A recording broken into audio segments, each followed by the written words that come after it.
So Janis Joplin also died with, again, that Saturn retrograde in Taurus placement.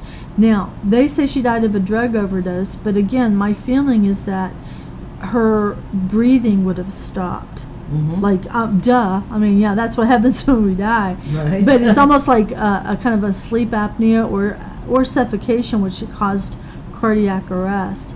So that was something that happened with her. And again, Jimmy, with his Saturn in Gemini, again, asphyxiation. Okay. So, and he also was born with Pluto in Leo.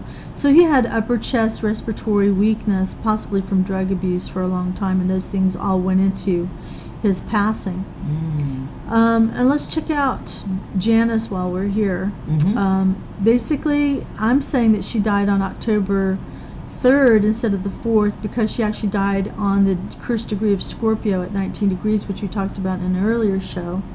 And in her situation, she had Mars in Sagittarius.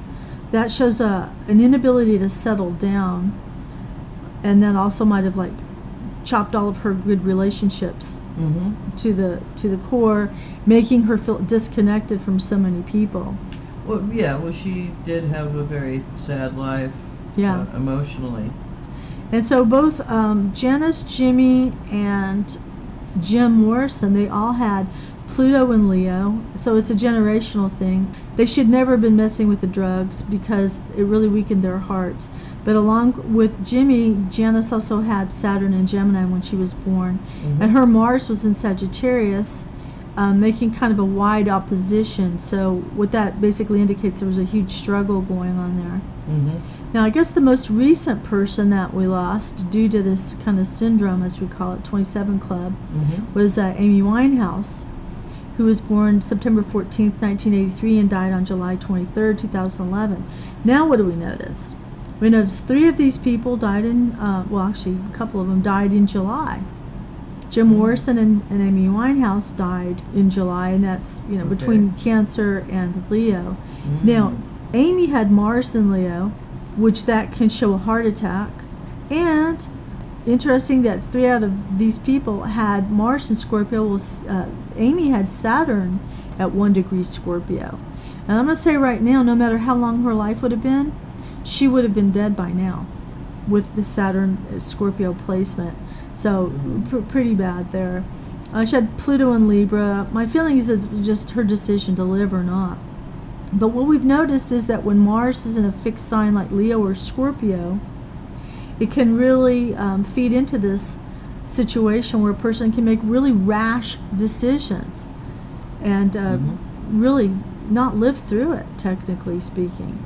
So again, we've got that 27 number. 27 is 9. 9 is the number of Mars. And as we can see in all of these charts of every single one of these people, they had a negative aspect happening to their Mars more than anything that seems to have been a real contributing factor to their death.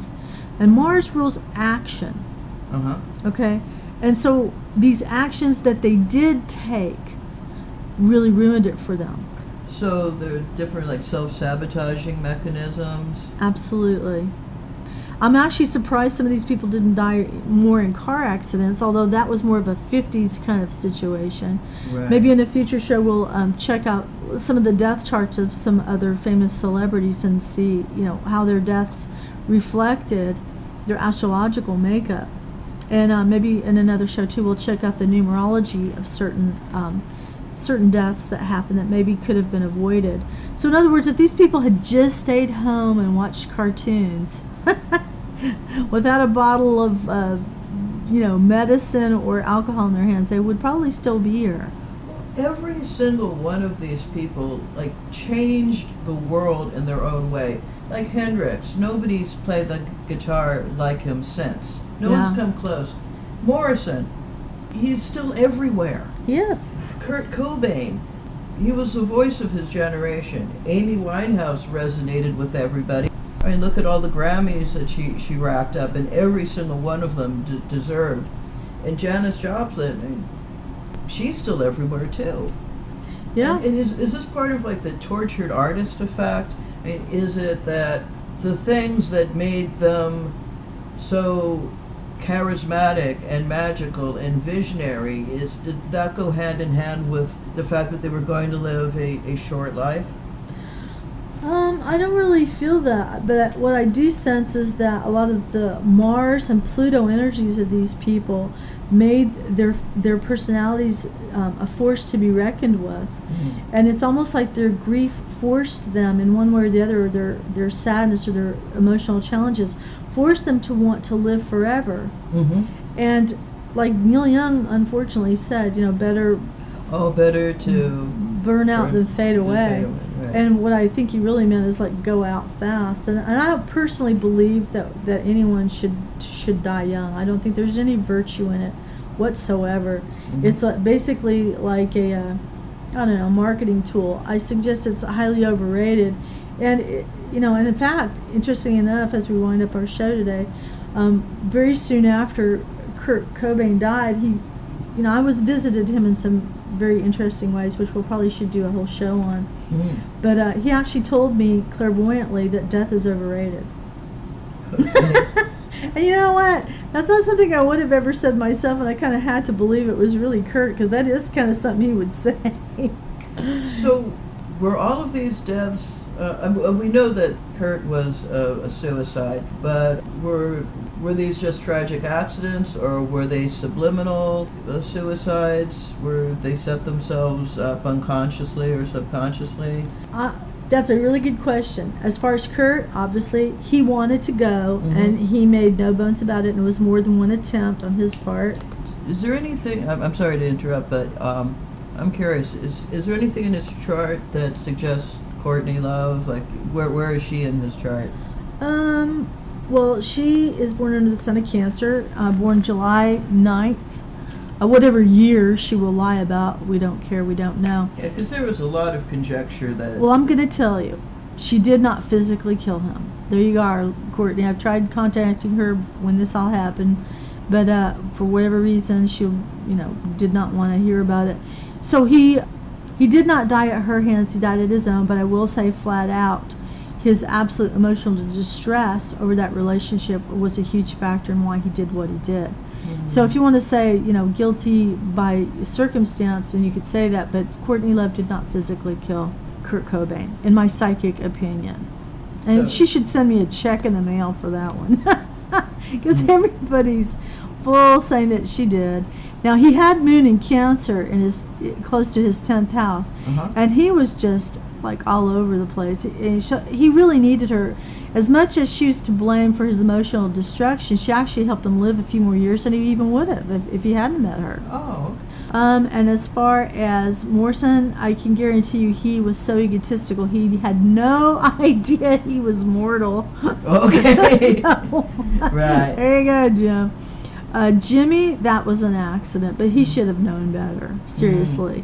And I got to say, I've never really liked the woman that he was reported to have been with, and I think she could have, should have, would have done something to stop that from reaching that pitch, and so I've kind of always held a grudge against her. Amy was a complete fool. She had no real belief that she was ever really going to go, until she became, according to this, epileptic. She seems to have had some kind of electrical discharge in her brain. She seems completely out of whack. When people told her, don't do drugs, she just thought they meant don't OD. Okay? Okay. And she didn't really OD. But her body was so completely ravaged by the damage that she just checked out. I really don't think she thought she was going to die. She might have wanted to die emotionally at different times, and created fake reasons to keep staying alive after she lost the love of her life. But clearly, she did not realize how damaged her body was. Now, the only other real shocking thing I can share with you here is, according to the chart that I'm seeing, Janis Joplin did commit suicide. Period. I don't care what anybody has to say about it. Astrologically, if anybody knows what they're talking about, they'll see it in her chart. And they'll see that horrifying degree of 19-degree Scorpio was right there, hitting on October 3rd, the day before she died. And I think she must have felt so horrifyingly sad, tragically alone, that was like the only way out for her. And her death was just really very, very, very sad. Yeah. Because she was the first female to really make it like that. Mm-hmm. But I will say one thing in closing for all of this is that at least they all died beautiful, and at least they all died at the peak of their powers. Right. And we didn't have to see an old, flabby, fat ass Jim Morrison. All right, well, we kind of did see that for a few minutes, but we didn't get to see Jim Morrison homeless in flip flops on Santa Monica Boulevard. At least we were spared. Yeah. Honestly, the ultimate reality that would have happened. Janis Joplin, I don't think she would have retained her voice. Jimmy, on some other strange planet, I think he might have actually gone to India or decided to get it together and become the musical mystic that he really was, and take it more seriously. Right. Kurt, And he was trying to move in that direction. yeah, and Kurt, unfortunately, I don't really think he really wanted to be famous. I really don't. I think he was really the underground punk rocker at heart. I think he was very genuine, and I think he couldn't figure out how to maintain his place in the world with all of, feeling like he's in a fishbowl and people trying to manipulate him and tell him what to do. He was the worst candidate for tough love, no pun intended. In closing and stuff, I wish all the subjects of this show to rest in peace and to inspire us continually and to show us how to keep it together and realize that we really don't have to live a terrible life to be a great artist. Thanks for listening. Been with Voxx the Psychic and my friend co-host LorE. Yes. And just letting you know, please write to me at voxx@voxx.org, voxx@voxx.org.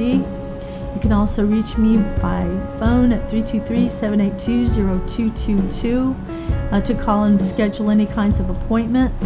And other than that, everybody have a mystical, magical day.